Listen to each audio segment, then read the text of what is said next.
Surat police દ્વારા તેરા તુझको અર્પણ કાર્યક્રમ યોજાયો હતો। સુરત ઝોન 2 દ્વારા સલાબતપુરા, ઉધના, લીંબાદ, ગોળાદરા અને ડિંડોલી એમ 5 પોલીસ મથક વિસ્તારમાં ચોરી થયેલ ચીજ વસ્તુઓ લોકોને પરત કરાઈ હતી।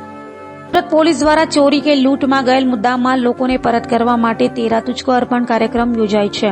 ત્યારે સુરત ઝોન 2 દ્વારા લીંબાદ, ગોળાદરા, ડિંડોલી, સલાબતપુરા અને ઉધના પોલીસ મથક વિસ્તારમાં ચોરી સહિત ગુનાઓમાં ગયેલ 200 થી 250 જેટલા લોકોને તેમની ચોરી કે લૂંટમાં ગયેલ આશરે 40,59,000 થી વધુનો મુદ્દામાલ પરત કરાયો હતો। આ સમયે ડીસીપી ભગીરથસિંહ ગઢવી સાથે પોલીસ સ્ટેશનોના પીઆઈ સહિતનાઓ હાજર રહ્યા હતા। આજરોજ સુરત શહેરના ઝોન 2 વિસ્તારના જે 5 પોલીસ સ્ટેશન છે, જેમાં લીંબાયત, ઉધના, ડિંડોલી, ગોળાદરા અને સલાબતપુરા, આ 5 પોલીસ સ્ટેશનમાં કેટલોક મુદ્દામાલ કે જે ચોરીમાં ગયો હોય, કોઈ લૂંટમાં ગયો હોય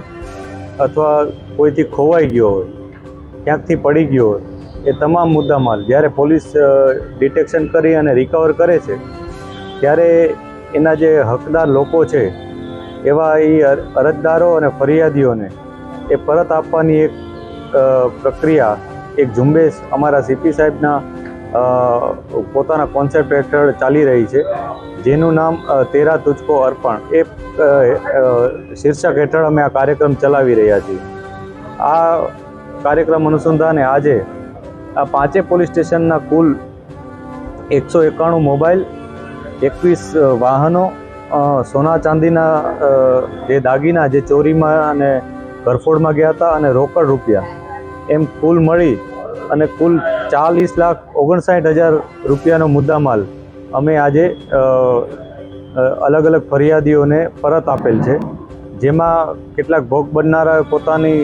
રાજીપો પણ વ્યક્ત કર્યો હતો અને પોલીસને પણ આશીર્વાદ પણ આપ્યા હતા અને આ બાબતથી અમને પણ એક ઉત્સાહ મળ્યો છે, પ્રોત્સાહન મળે છે અને આ પ્રકારના સતત કામગીરી પોલીસ કરતી રહે એવા પ્રકારનું અમને એક પ્રોત્સાહન પણ મળે છે। સૌથી વધુ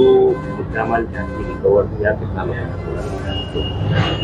અત્યારે જે અમને ટોટલ આ વખતે જે આ કાર્યક્રમ રાખ્યો છે, એમાં